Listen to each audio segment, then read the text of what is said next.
Looking for a great hosting solution? Check our website for prices.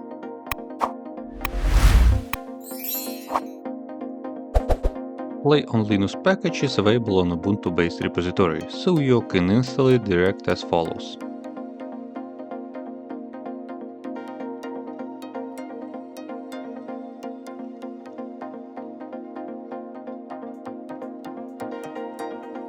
When installation is finished, access the PlayOnLinux through the command line or just from the main menu.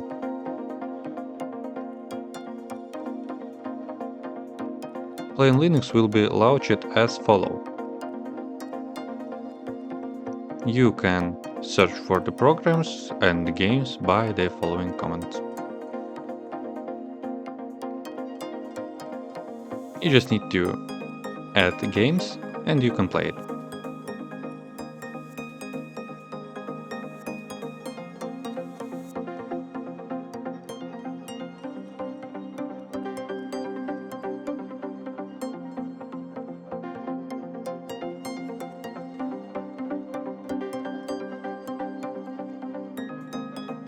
If you have any question, leave them in comments.